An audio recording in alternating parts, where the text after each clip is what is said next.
Glasses are something that actually see what we're doing.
Do you want a man for president who's seasoned through and through, but not so doggone seasoned that he won't try something new? A man who's old enough to know and young enough to do. Well, it's up to you, it's up to you. It's strictly up to you. But it's Kennedy, Kennedy, Kennedy, Kennedy, Kennedy, Kennedy, Kennedy for me. Kennedy, Kennedy, Kennedy, Kennedy. Do you want a man with spirit who is not afraid to fight? A man whose record shows that he will fight for what is right. A loyal man who'll bring the job a fresh new point of view. Well, it's up to you, it's up to you. It's strictly up to you. Cause it's Kennedy, Kennedy, Kennedy, Kennedy, Kennedy, Kennedy, Kennedy for me. Kennedy, Kennedy, Kennedy, Kennedy. And do you deny to any man the right he's guaranteed to be elected president, no matter what his creed? It's promised in the Bill of Rights to which we must be true. So it's up to you, it's up to you. It's strictly up to you. And it's Kennedy, Kennedy, Kennedy, Kennedy, Kennedy, Kennedy, Kennedy for me. Kennedy, Kennedy, Kennedy, Kennedy. Do you like a man who answers straight, a man who's always fair? We'll measure him against the others, and when you compare, you cast your vote for Kennedy and the change that's overdue. So it's up to you, it's up to you, it's strictly up to you. Yes, it's Kennedy, Kennedy, Kennedy, Kennedy, Kennedy, Kennedy, Kennedy for me. Kennedy, Kennedy, Kennedy, Kennedy, Kennedy,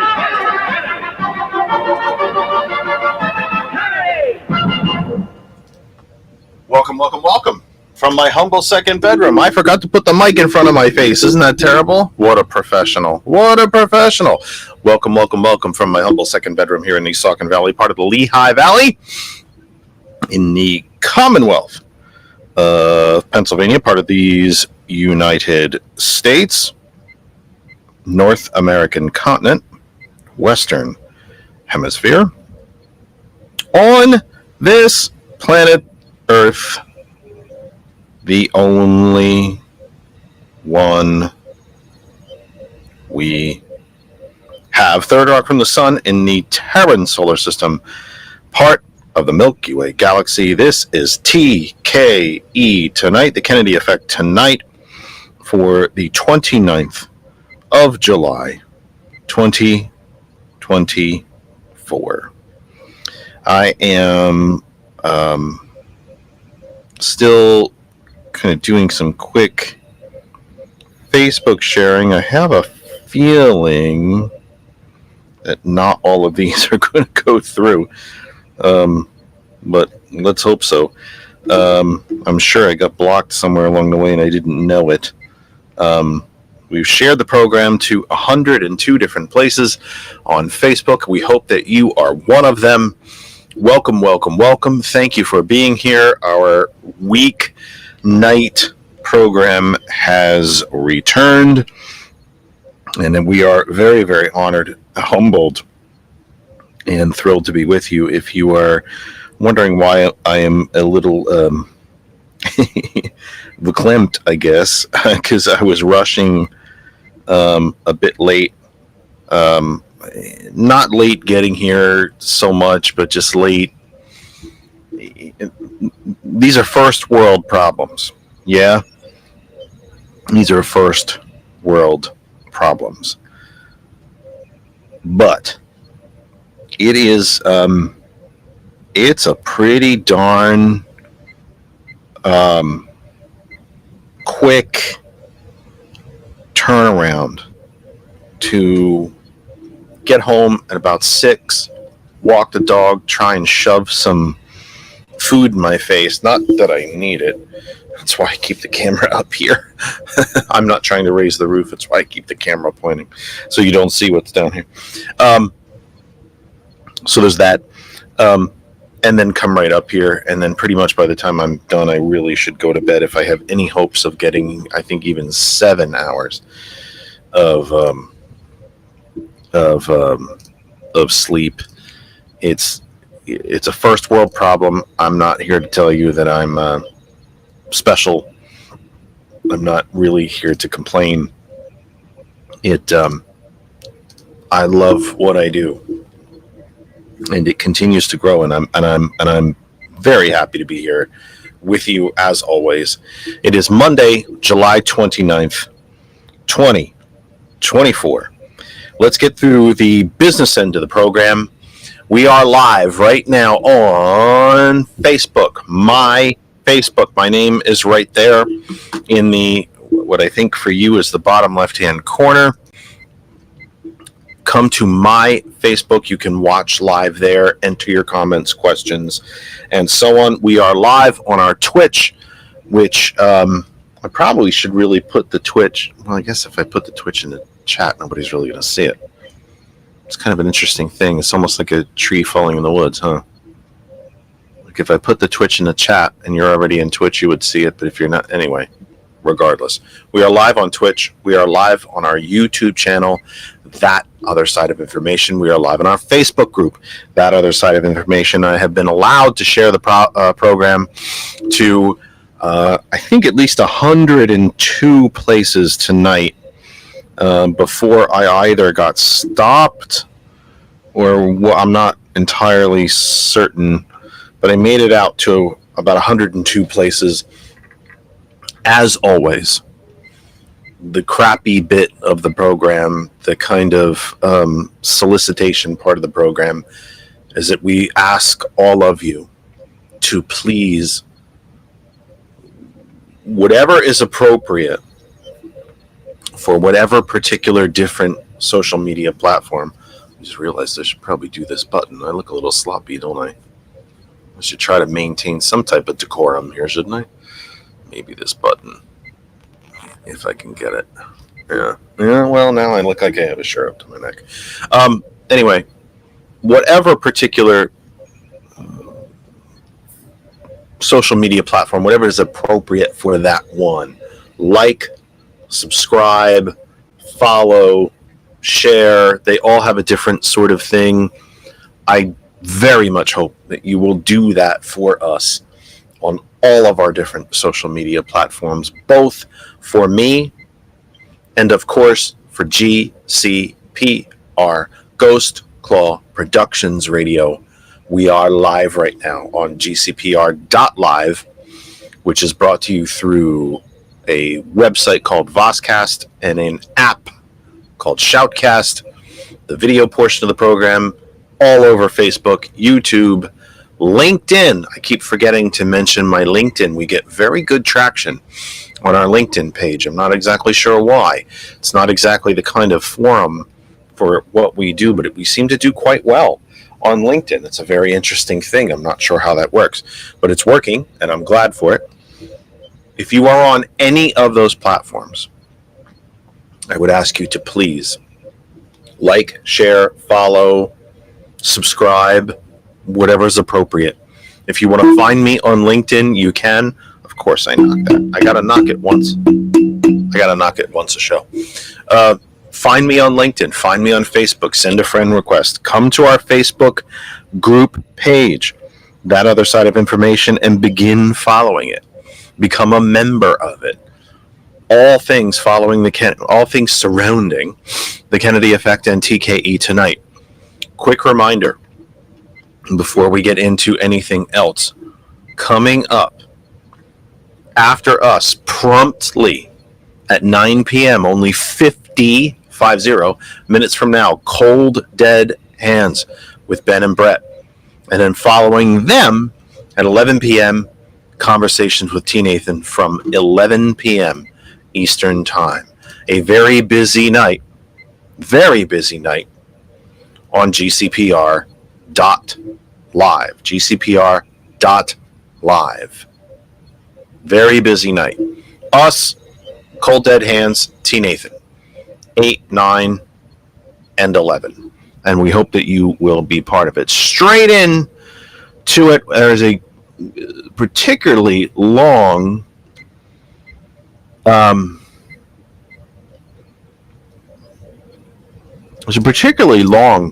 comment here that's blocking me, but that's okay. I got a face for radio. Mike Schaefer includes proposed amendment: the judicial power of the United States shall be vested in one Supreme Court, and in such. This is taken from the Constitution. This is Article 3. Remember our quick constitutional lesson. I am not a constitutional scholar. I do not play one on the radio. The founders and framers wanted 3 co-equal branches of government. This was part of the Great Compromise to get the southern states and the religious theocracy, easy for me to say, that was still Massachusetts at the time, to buy into this one nation. And I don't mean buy in monetarily, I mean sort of join to become part, or agree to become part. There was, the South with its massive investments and reliance on slave labor, and then the religious theocracy that was Massachusetts. That's why Rhode Island, of course, broke off from Massachusetts, because they didn't want to be part of a religious theocracy. It's supposedly what so many folks fled Europe to come here for, is religious freedom, or a lack of religion if they wanted it as well. The framers came up with these 3 co-equal branches of government. Buried inside of that, the Great Compromise, a bicameral legislature, a House of Representatives, and a Senate, which is loosely based, of course, on the British Parliament, the House of Commons, and the House of Lords. All of that said, framers wanted the 3 co-equal branches of government, but they still had to decide how to list them in the Constitution. You can't write them all equally. Something has to come first. And they made a very conscious decision, a very intentional decision, to list House of Representatives first.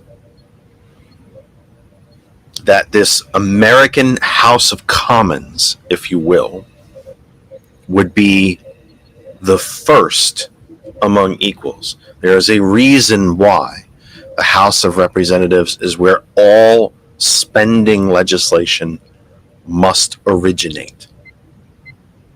That even within a framework of co-equal branches, someone had to be listed first. And the framers, in their wisdom, chose what was the American, what would become the American version of the House of Commons to be that first listed and arguably most powerful piece of a three-branch co-equal government, because they controlled the purse strings. With the framers, then of course they listed Congress first, the House first, the Senate second, or I should say a 1A and a 1B really.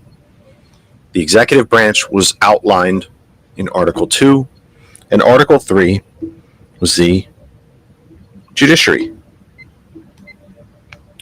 And the brilliance of Article 3 is that it gives Congress the power to regulate and establish the courts.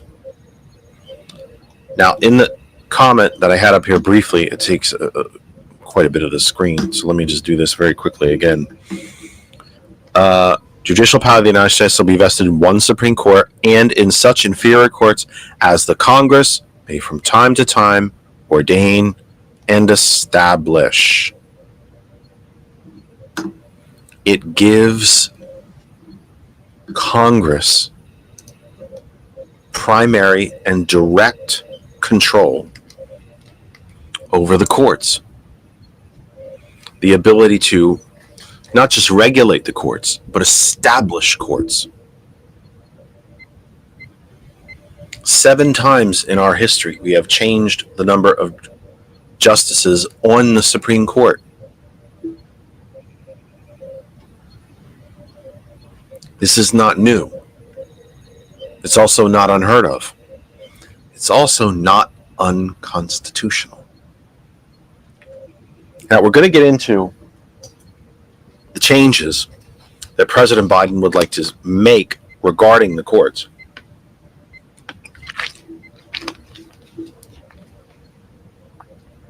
And I'm going to tell you why I think they're wrong. Not all of them. I'm going to tell you why I think he's wrong in his approach. And the key to that reasoning as to why I think he's wrong is right here. Article 3, Section 2. Congress shall have the power to establish and regulate the courts. You don't use the word regulate, but establish the courts. Congress controls the courts. It decides how many there are, decides how few there are, decides how many districts, how many appellate, although the Constitution does outline one Supreme Court. It also outlines that Congress can establish how many justices sit on that Supreme Court. We have had as many as 11. I think I have that right. I think it was as many as 11 at one time. It's been as few as 5. And it's always been changed for political reasons. For political reasons. Not always because of ethics or the fact that a billionaire class has bought the Supreme Court, which it has done now.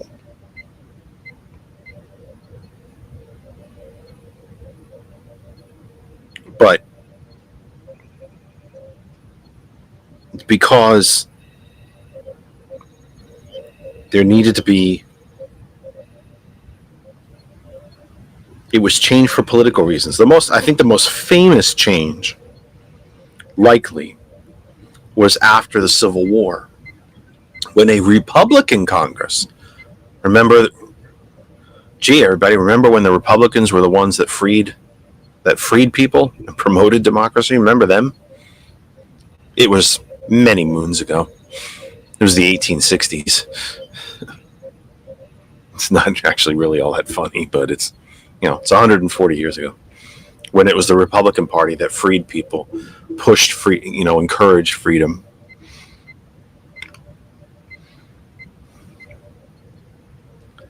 Republican Congress, after President Lincoln's assassination, President Lincoln had named a Vice President, Andrew Johnson, who was from the South. He believed in slavery. He was not a secessionist, but he was son of the South. He was sympathetic to the South, and had promised and had wanted to see Reconstruction end. He didn't want permanent federal troops in the South. After the assassination, he basically ended Reconstruction, brought many of those federal troops back north, and directly led to the Jim Crow, rise of the Klan, and all the, slave patrols got reinstated, all those things. So many former slaves and people of color had been elected to offices in the South immediately following the Civil War. Johnson's withdrawal from the South led to most of them being harassed, killed, chased north, a whole series of things. It solidified Jim Crow in the South because Johnson was sympathetic to the South. And a Republican Congress, the whole nation was still reeling, but a Republican Party still reeling from the assassination of President Lincoln, fearing the presidential power to appoint justices to the Supreme Court, decided that they did not want Johnson to appoint Supreme Court justices at the risk that some of those justices would actually be confirmed by the Senate. They feared this so much, they passed legislation to cut the number of justices to 5, thus making it impossible for Johnson to even make any appointments, because the 5 that were left over were young enough and healthy enough that his time in office would never allow him to make an appointment. So they did it for political reasons. And they did it with simple legislation, not a constitutional amendment. And this is where President Biden has it wrong. Do we need reform of the Supreme Court? You're damn straight we do. And by the way, I want to try to avoid painting this Supreme Court with one broad brushstroke. They are not one automaton with 9 pieces. There is a clear and distinct separation on this court. You have 3 stolen seats. You have the other 3 quote-unquote conservatives. I would consider them to be fascists generally, owned by corporations. Owned, just flat out owned. And then you have the 3 justices appointed by Democratic presidents. And by the way, Justices Sotomayor and Kagan are not exactly young either.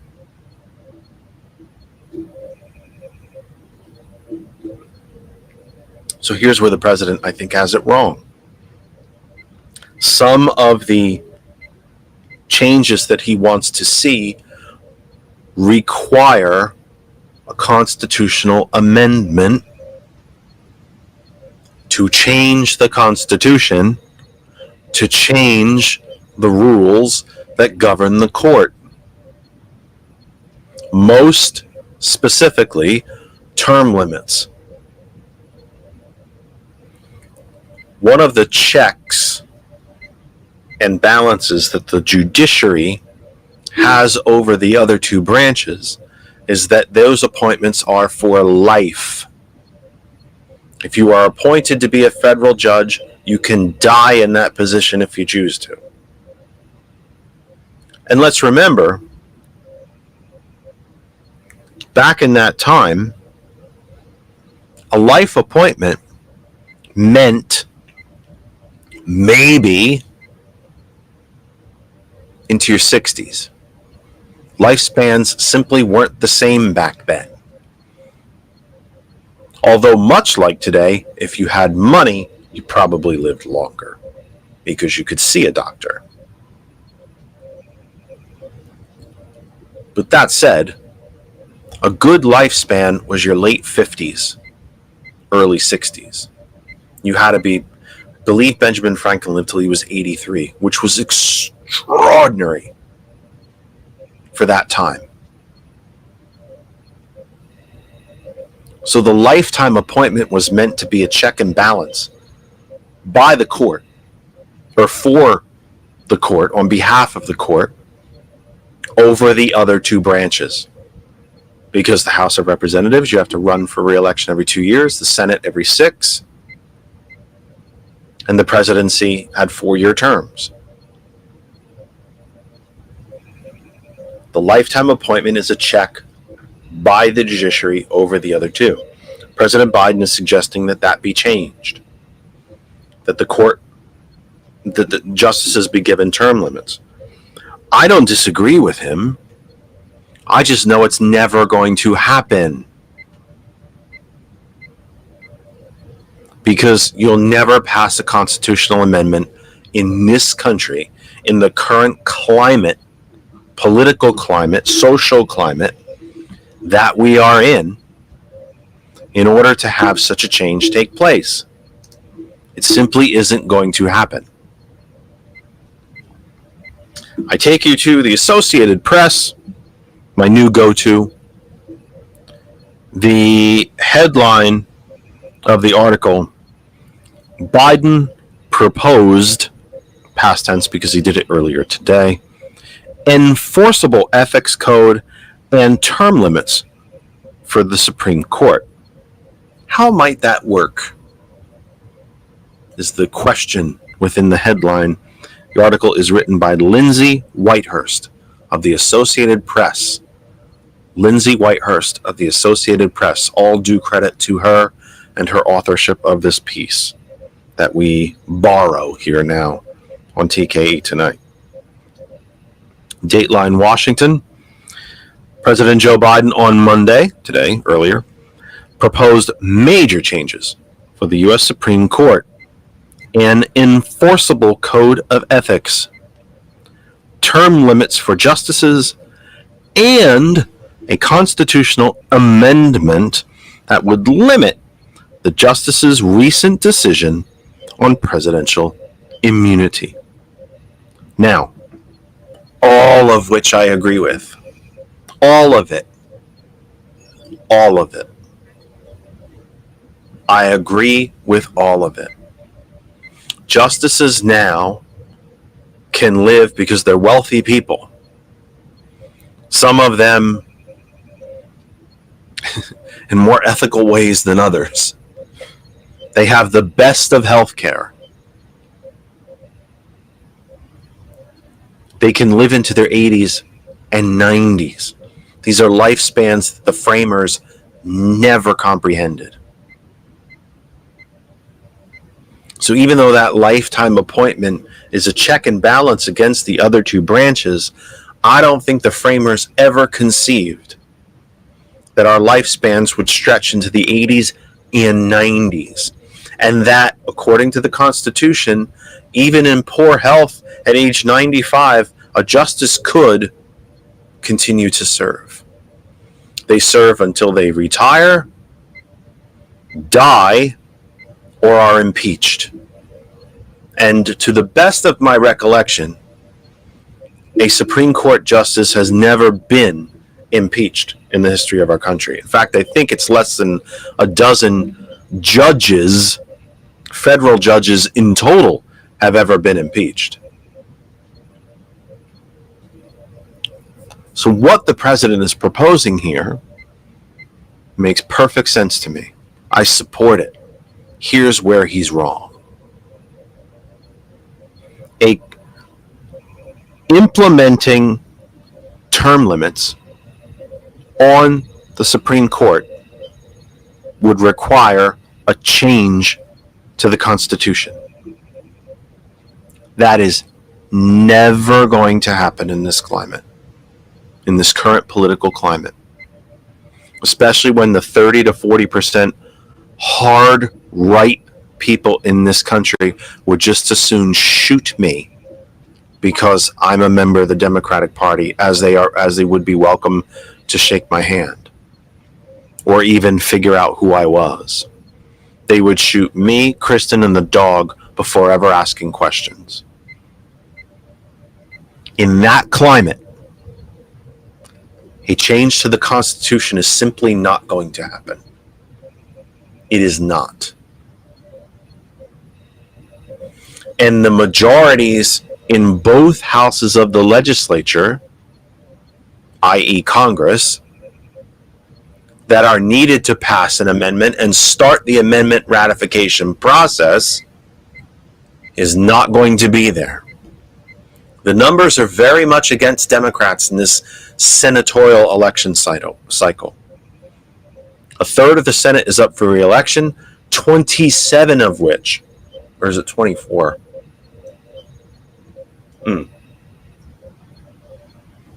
It's either 27 or 24. Of those seats are Democratic. For the Democrats to maintain the majority in the Senate will be nothing short of a small electoral miracle. Remember, it's a 50-50 Senate, tiebreakers broken by Vice President Harris currently. The Democrats are already going to lose Joe Manchin's seat in West Virginia. Then again, I could make the argument they already lost it because Joe Manchin is no Democrat. But that will be a Republican. So you're already behind the 8 ball straight out of the gate.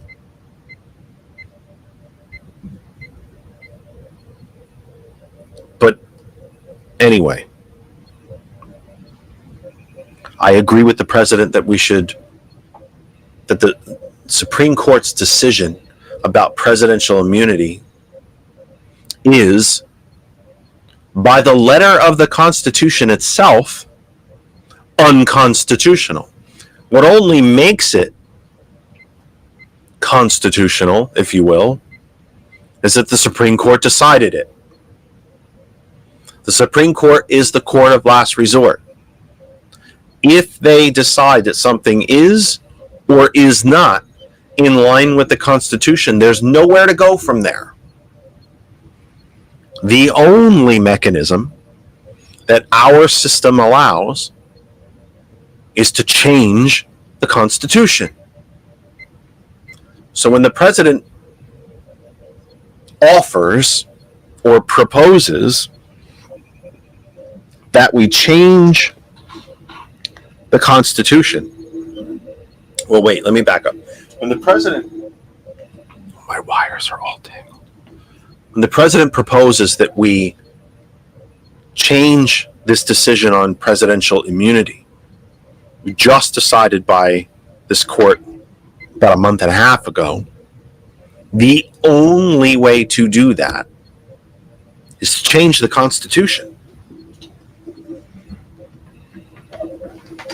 Sorry, I'm fixing a wire. I'm trying to fix a wire because I'm in a knot and I need this one wire and it's tied around another one. Billy, if you ever saw what this really looks like up here, like it's generally okay behind me. This is a bit of a mess. I really do need to clean that up. If you saw the rest of this room, you'd never want to see that. I would never show it to you. And you would never want to see it. Trust me, trust me, trust me. Do I support term limits for the Supreme Court justices? I do. Because again, the framers I don't think they imagined that lifespans would grow into the 70s, late 70s, 80s, 90s. That literally a Supreme Court justice could sit on the court for 50 years. It's not out of the realm.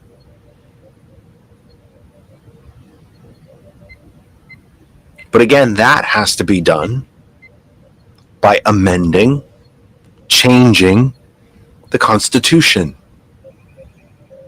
And just like presidential immunity, that constitutional amendment is not going to happen. Period.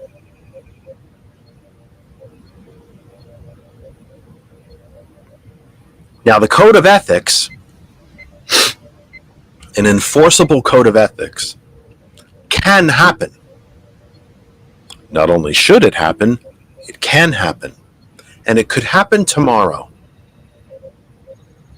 That can be done through Article 3, Section 2. Congress controls the courts. Simple legislation can impose an enforceable ethics code on the Supreme Court. Congress has already done so for all the other courts. Enforceable ethics. All appellate courts, all federal district courts are subject to an enforceable code of ethics. The Supreme Court was spared that, partly because its status as the Supreme Court, but also because Congress at the time had a belief that the Supreme Court would always act in a neutral and professional and public service manner. I don't think they anticipated the depths to which the Supreme Court could be owned, could be bribed, could be bought.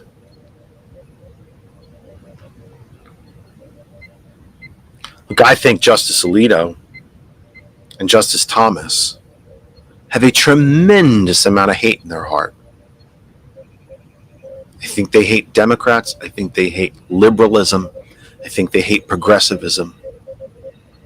I think they really like rich people. I think they like power. I think they like money. And they have certainly taken gobs of it from the billionaire class. They are not ruling in a small d democratic way. They are making law. Remember when Republicans used to bitch about how bad they hated activist judges legislating from the bench? And yet they've stacked the court with exactly that. You have a 6-3 majority who already knows how they're going to decide these cases because the billionaires that own them have told them how they're going to decide the case. And then they leave it to the justices and their clerks to work backward. You will overturn the Chevron exemption because that's what we paid you for. You figure out the legal justification for it. And if you can't, make it up. The Christian nationalists who give them gobs of money, you will overturn Roe because that's what we tell you to do. You justify it however you have to figure that out. You guys know all the legal language. But this is how you're going to decide because it's what we paid you for. Instead of hearing the evidence, hearing the arguments, and coming to a rational decision, they already know what they're going to decide going in. And then I think they use the oral arguments as a way to somehow justify the decision that they've already made. The code of ethics that is already enforceable and already hangs over the appellate and federal district courts, that same code of ethics would see Thomas and Alito thrown off the bench. So no wonder they don't want it.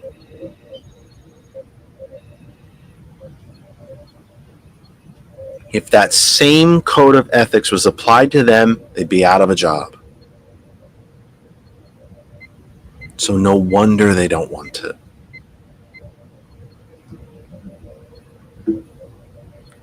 But that's where the president got it right.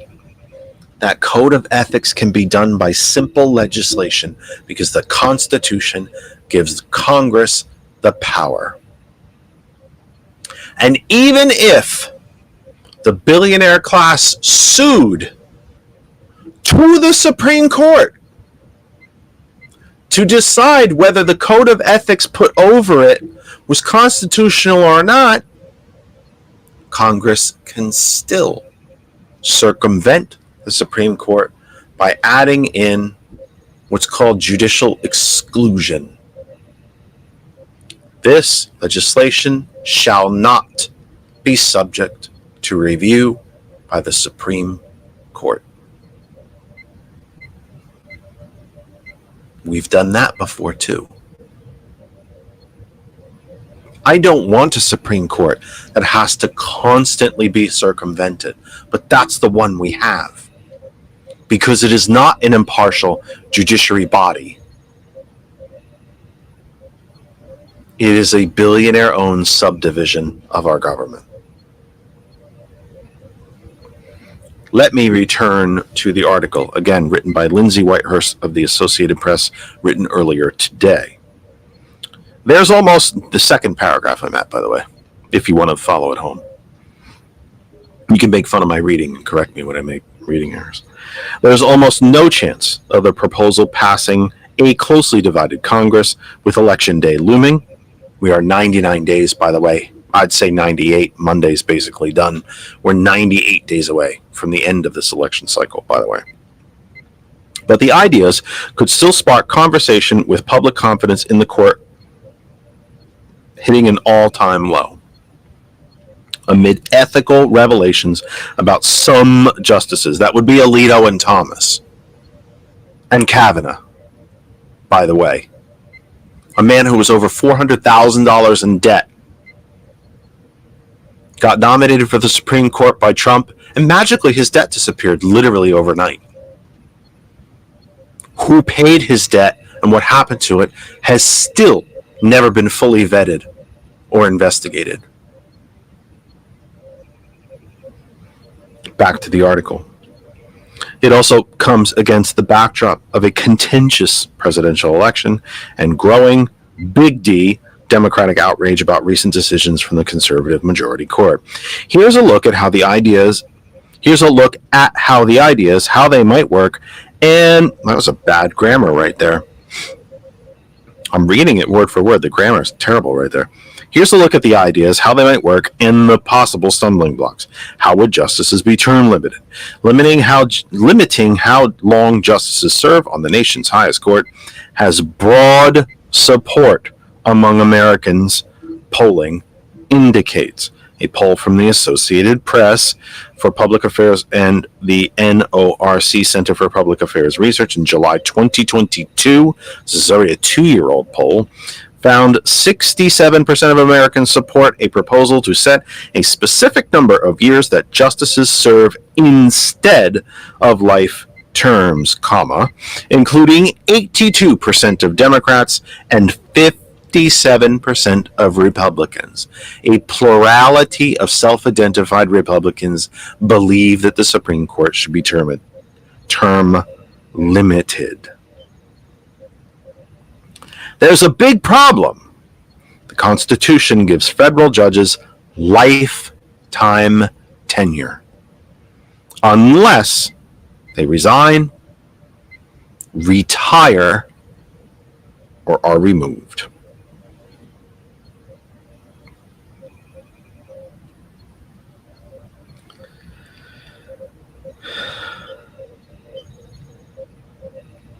The Code of Conduct. How would a code of conduct... Let me try that one more time. How would a code of ethics be enforced? The Supreme Court did not have a formal code of ethics until last year, when the justices adopted one in the face of sustained criticism over undisclosed trips and gifts from wealthy benefactors to some justices like Clarence Thomas, who by all rights should be impeached. It still lacks a means of enforcement. So the Supreme Court took upon itself the code of ethics that lower federal courts are subject to, that was put on them by Congress. Except that when the justices violate that code of ethics, there is zero enforcement. Has Clarence Thomas resigned? He broke that code. Alito broke that code. Kavanaugh broke that code. Chief Justice Roberts has done nothing to them, and nor is he going to. because he's been paid not to. These are wealthy, wealthy people. And they're owned by staggeringly wealthy people. When you go back to earlier in the summer, all this outrage about the flag that was flying at Justice Alito's Jersey Shore mansion, probably a $2 to $3 million house right on the beach. The scandal wasn't that there was a flag, a white supremacist January 6th flag flying at their house. The scandal is that a Supreme Court justice has a few $1 million to throw around for a shore house, not his primary residence, but just one of several. We should be asking how a Supreme Court justice got so staggeringly wealthy that he can afford, among his roster of homes, a multi-million-dollar house at the Jersey Shore. The flag, as irritating and illuminating as it is, because I think it's still flying, is almost not even the point. The point is you got $2 to $3 million laying around to buy a house at the Jersey Shore, which is, by the way, if you saw any of the photos of it, absolutely stunning and immaculate.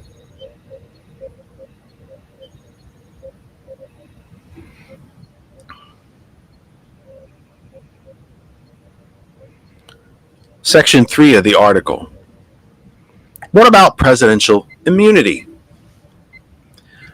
President Biden is also calling for a constitutional amendment limiting the Supreme Court's recent decision giving former President Trump, ex-President Trump, and all other presidents broad immunity from criminal prosecution. The amendment would, quote, make it clear that there is no immunity for crimes of a former president committed while in office. Biden wrote in an opinion piece in the Washington Post, quote, we are a nation of laws, not of kings or dictators. The next time your local, statewide, national Republican candidate talks to you about the rule of law, laugh at them.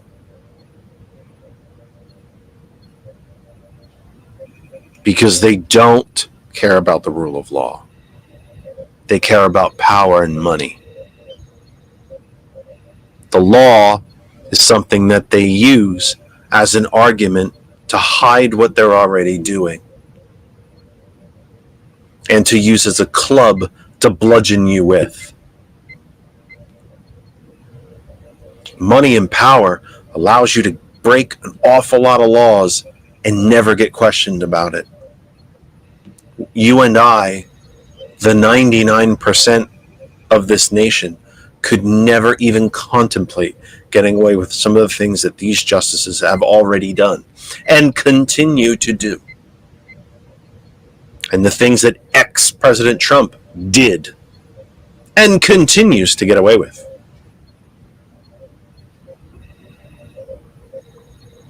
But this too, as accurate, as noble, as correct as President Biden is in his wish to see this decision overturned within the confines of the Constitution itself, is the absolute correct thing to do. It shows you who he is compared to Trump. Here's a sitting president in office that the Supreme Court has basically given an open checkbook to break whatever laws he wishes, as long as he can even make a veiled argument that they are official acts. And yet, what has he done with that power? He's called for reversing and ending that very power. That should tell you exactly who Joe Biden is compared to Donald Trump.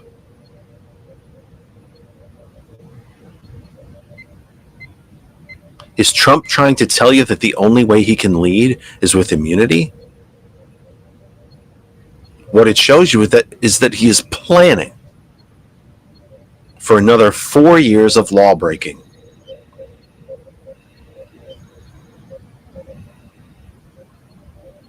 Can you imagine? Donna makes an excellent point here. Can you imagine how the Republicans in Congress would be crying, screaming, kicking like children if President Biden had gone to the Supreme Court asking for immunity? Their first set of questions would have been all the ones the Democrats asked. What is he trying to hide? What does he need immunity from? Why aren't we investigating the crimes he's asking for immunity from?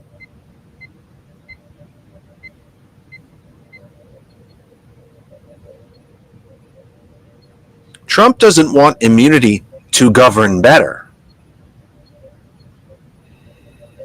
He wants immunity to govern in totality. He wants immunity to be a dictator. And a billionaire-owned Supreme Court, a packed Supreme Court, gave it to him.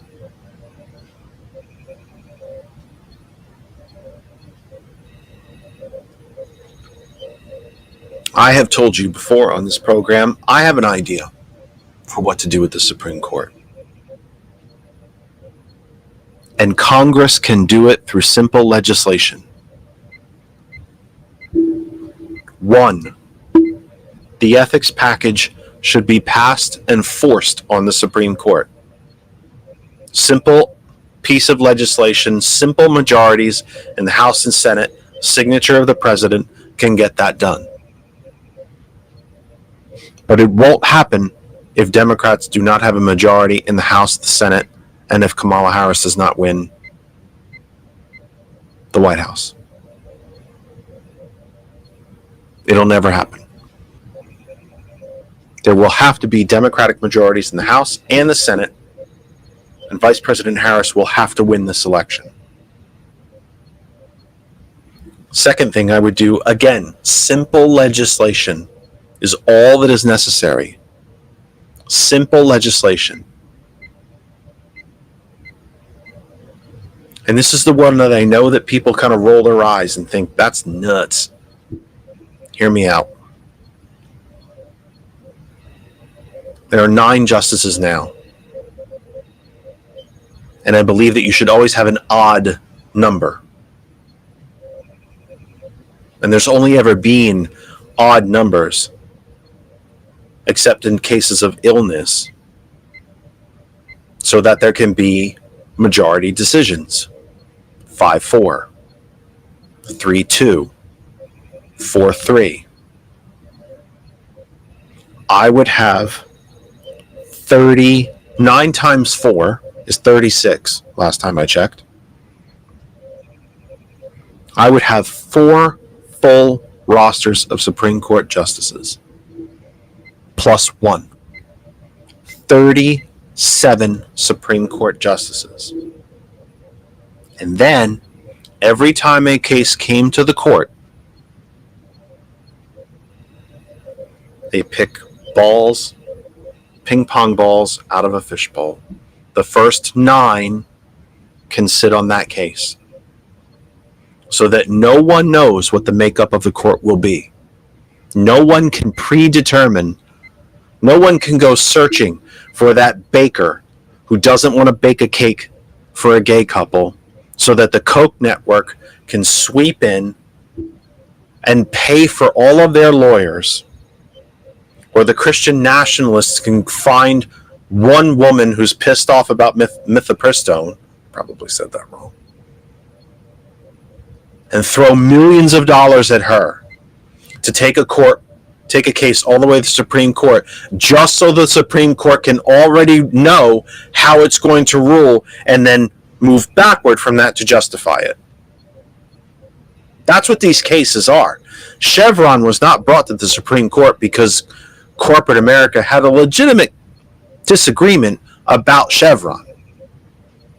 They brought it to this court because they wanted it overturned. And they got exactly what they paid for. The white Christian nationalists wanted affirmative action in colleges and universities overturned. This Supreme Court already knew they would do it. So they took it to them. They knew they knew Roe would get overturned. Justice Alito said it. So they just needed to find a case to get it to them so that they could give their determination and then work backward from there. It's like a math problem. This is a very oversimplified analogy. It's like a math problem. I already know 2 and 2 is 4. You come to me, I've already decided it's 4. Then I have to work backward to show you how I got to 4. Instead of building up to how I got to 4. There should be 37 justices. And every time the Supreme Court accepts a case, and a majority of that 37 would have to accept it. So 19 justices would have to accept it. One more than half. And then 37 ping pong balls go into a fishbowl. And whatever justices get numbers 1 through 9, you sit on that case. You're 10 through 37, you're out. Take a day off. That these billionaire-backed corporate Supreme Court cases, these manufactured cases, they could possibly still get to the Supreme Court, but you never know what justices you're going to get to sit on it. Too many damn Democrats whinged and whined when President Biden put together his commission to change the Supreme Court when he first took office.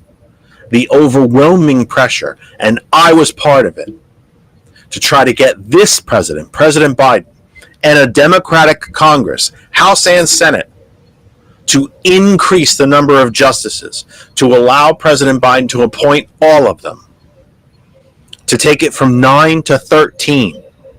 They were talking about 9 to 11. That still would not have changed the makeup of this court. It needed to be 13 or 15 or 17. And give all of those appointments to President Biden. And too many damn Democrats sat back and said, well, now you're packing the court, you're politicizing it. The court's already packed. And the court is already politicized.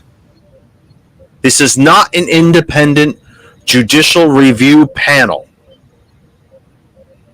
They are an owned entity of the far right and the billionaire class. And they have declared war on the existence of the rest of us. The supposed Republican Party, the supposed party of law and order and small government, and the judiciary only interpreting the laws, not making new laws. It's all bullshit. Because the billionaires bought it all out. And because all these disparate, odd little groups that make up what used to be an actual political party. Many of these little groups that have directly dichotomous points of view, but yet somehow still seem to be voting red. And this court has given nearly every piece of them what they wanted. The white nationalists got Dobbs and overturning affirmative action. The big corporations got Chevron. The conspiracy nuts got that schools can't mandate masks and vaccinations.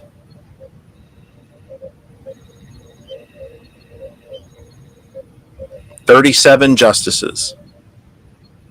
Pick numbers out of a bowl, 1 through 9. You get to sit on the case. That's our big story for today. That's TKE Tonight for the 29th. Cold Dead Hands comes up next live on GCPR, Ghost Claw Productions Radio, for everybody involved with TKE Tonight. For Lynn, for George, for Kristen, Daisy the dog. I'm Jeff the Kennedy. That's great. I'm Jeff Kennedy. We'll see you tomorrow night, and we'll see you in just about a minute over 23 hours. See you tomorrow. Thanks for being here. Take care.